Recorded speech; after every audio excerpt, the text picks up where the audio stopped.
កម្មវិធីកុំព្យូទ័រដែលខ្លួនឯងតាមរយៈការអានសៀវភៅយ៉ាងណាព្រោះតែគ្មានសញ្ញាបត្រនិងគ្មានជំនាញត្រូវបានគេទទួលស្គាល់ច្បាស់លាស់គាត់មិនអាចរកប្រាក់ចំណូលបានច្រើននោះទេក្រោយពេលលែងលះលោក Larry បានបន្តព្យាយាមពង្រឹងជំនាញ programming តាមរយៈការអានសៀវភៅនិងការអនុវត្តដោយខ្លួនឯងលោក Larry ធ្លាប់បាននិយាយនៅក្នុងវេទិកាមួយនៅវិទ្យាស្ថាន Smithsonian Institute ថាលោកពុំដែលបានចូលរៀនថ្នាក់វិទ្យាសាស្ត្រកុំព្យូទ័រឡើយក្នុងជីវិតរបស់លោកប៉ុន្តែលោករៀនតាមរយៈការអានសៀវភៅបណ្ដើរនិងអនុវត្តវាបណ្ដើរតែម្នាក់ឯងក៏ត្រឹមឆ្នាំ1976នៅពេលនោះលោក Bill Gates និងលោក Steve Jobs បានចាប់ផ្ដើមកសាងអាណាចក្រជំនួញក្រុមហ៊ុន Microsoft និងក្រុមហ៊ុន Apple រួចហើយស្របពេលដែលលោក Larry Ellison កំពុងរួមរឹតដៃបំណុលនិងកំពុងធ្វើការឲ្យគេនៅឡើយប៉ុន្តែក្នុងឆ្នាំ1976ដដែលនោះឱកាសបានចាប់ផ្ដើមបង្ហាញផ្លូវសម្រាប់លោក Larry ទោះបីគ្មានសញ្ញាបត្រនៅឆ្នាំ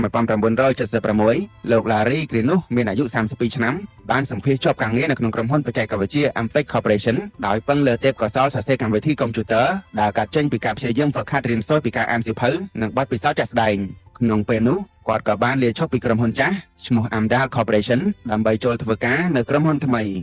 ចូលធ្វើការឲ្យក្រុមហ៊ុន Ampeg Corporation បានមួយរយៈលោក Larry ត្រូវបានគេដាក់ឲ្យចូលធ្វើការជាក្រុមមួយអនុវត្តគម្រោងអភិវឌ្ឍប្រព័ន្ធ database សម្រាប់ទីភ្នាក់ងារស៊ើបអង្កេតសម្ងាត់កណ្ដាល CIA របស់រដ្ឋាភិបាលអាមេរិកក្នុងកំឡុងពេលធ្វើការលើគម្រោង database នោះលោក Larry ក៏មានគំនិតចង់បង្កើតក្រុមហ៊ុនបច្ចេកវិទ្យាខ្លួនឯងដែលអាចផ្ដល់ដំណោះស្រាយបច្ចេកវិទ្យាកាន់តែល្អប្រសើររួចបានបបួលសមាជិកក្រុមចំនួន2នាក់រួមមានលោក Bob Miner និងលោក Ed Otis ដែលសុទ្ធសឹងជាអ្នកជំនាញបច្ចេកវិទ្យារបស់ក្រុមហ៊ុន Ampeg ដើម្បីសិក្សាផែនការបើកក្រុមហ៊ុនថ្មីនោះជាលទ្ធផលនៅឆ្នាំ1977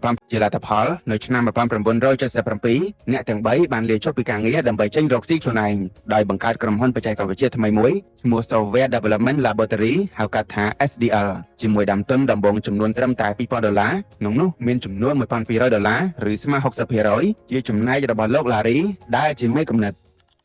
Database គឺជាបណ្ដុំនៃទិន្នន័យចងក្រងជារចនាសម្ព័ន្ធមួយត្រូវបានរក្សាទុកជាទិន្នន័យអេឡិចត្រូនិកនៅក្នុងប្រព័ន្ធកុំព្យូទ័រដែលអាចចូលទៅគ្រប់គ្រងចូលប្រើនិងធ្វើបច្ចុប្បន្នភាពដោយប្រព័ន្ធគ្រប់គ្រងទិន្នន័យ Database Management System មុខងារសំខាន់ៗរបស់ប្រព័ន្ធ Database រួមមានការផ្ទុកទិន្នន័យដោយវាអាចផ្ទុកព័ត៌មាន Digital បានយ៉ាងច្រើនមានប្រយោជន៍សម្រាប់ការប្រើប្រាស់ទូទៅនិងការធ្វើអាជីវកម្មដូចជាការកត់ត្រាអត្តសញ្ញាណឬព័ត៌មានរបស់អ្នកប្រើប្រាស់ព័ត៌មានទំនិញនិងការកត់ត្រារបាយការណ៍ហិរញ្ញវត្ថុជាដើមចាត់ចែងទិន្នន័យផ្ទុកក្នុងប្រព័ន្ធអាចត្រូវបានរៀបចំជារចនាសម្ព័ន្ធត្រឹមត្រូវងាយស្រួលរក្សាទុកទាញយកនិងវិភាគព័ត៌មានប្រកបដោយប្រសិទ្ធភាពគ្រប់គ្រងនិងធានាសុវត្ថិភាពទិន្នន័យប្រព័ន្ធគ្រប់គ្រងទិន្នន័យមានមុខងារត្រួតពិនិត្យព័ត៌មានអាចឲ្យអ្នកប្រើប្រាស់បន្ថែមកែតម្រូវលុបចោលនិងធានាសុវត្ថិភាពទិន្នន័យដែលត្រូវបានផ្ទុកក្នុង database